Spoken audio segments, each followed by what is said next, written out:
Halo semuanya, selamat datang di update market hari ini, 1 Februari 2026.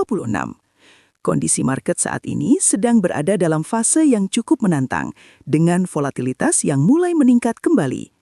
Kita melihat adanya tarik-menarik antara sentimen makro global dan pergerakan teknikal di beberapa aset utama.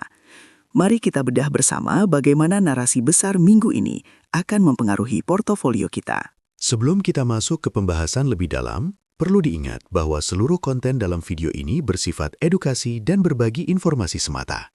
Ini bukan merupakan saran keuangan atau ajakan untuk melakukan transaksi tertentu.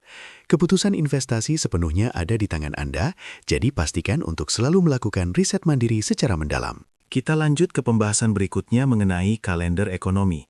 Minggu ini akan menjadi periode yang sangat sibuk bagi pasar finansial global. Hari ini, ada agenda anggaran Persatuan India yang bisa mempengaruhi likuiditas regional. Namun, perhatian utama pelaku pasar tertuju pada keputusan suku bunga dari beberapa bank sentral besar seperti Australia, Inggris, dan kawasan Eropa di pertengahan minggu nanti. Dari Amerika Serikat, data tenaga kerja non-farm payrolls di hari Jumat besok akan menjadi penentu arah kebijakan moneter ke depan. Kondisi market lagi sensitif terhadap data-data ini, jadi pergerakan bisa sedikit liar. Berita makro pertama datang dari Amerika Serikat, di mana Federal Reserve memberikan sinyal adanya kemungkinan kenaikan suku bunga lanjutan. Tekanan masih terasa karena inflasi yang dianggap masih cukup persisten dan pasar tenaga kerja yang masih terlalu kuat.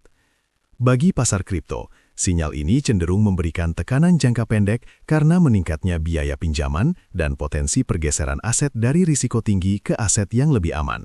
Beralih ke benua biru, inflasi di Eurozone dilaporkan mulai sedikit melandai menjadi 4,2%, turun dari sebelumnya 4,5%. Meski melambat, angka ini masih berada di atas target Bank Sentral Eropa.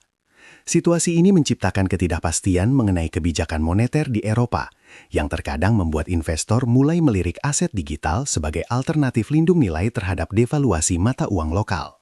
Kabar positif muncul dari Asia, di mana pemerintah Cina mengumumkan paket stimulus baru untuk mendukung pertumbuhan ekonomi mereka. Langkah ini mencakup dukungan finansial ke sektor kunci dan penurunan rasio cadangan bank.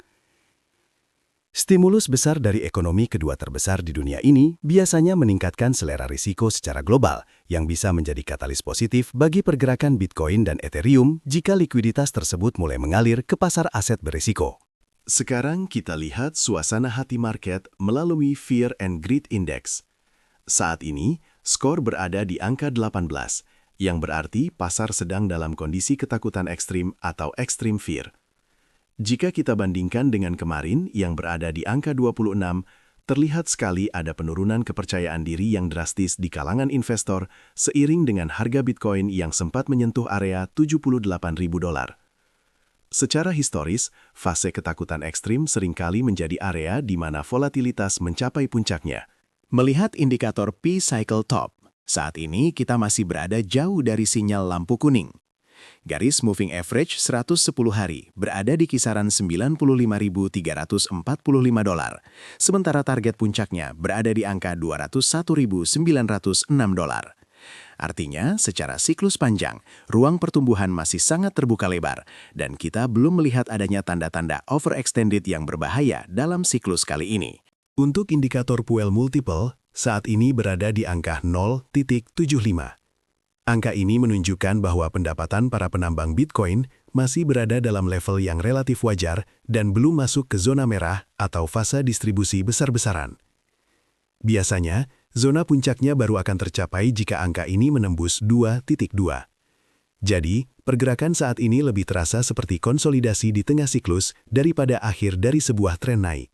Dari total 30 indikator siklus yang kita pantau, belum ada satupun yang memberikan sinyal jual atau tercapainya puncak siklus. Beberapa yang menarik perhatian adalah Bitcoin AHR 999 yang berada di 0,43, menunjukkan area yang sangat menarik untuk akumulasi jangka panjang. Selain itu, MVRV Z-Score juga masih sangat rendah di angka 0,78, jauh dari level 5 yang biasanya menandai puncak pasar. Secara keseluruhan, data menunjukkan mayoritas indikator masih berada dalam zona tahan atau akumulasi. Itu dia update market kita untuk hari ini. Sekali lagi kami tegaskan bahwa seluruh informasi yang disampaikan adalah untuk tujuan edukasi dan tidak boleh dianggap sebagai saran investasi. Tetap bijak dalam mengelola resiko dan selalu gunakan uang dingin dalam setiap transaksi. Sampai jumpa di update berikutnya.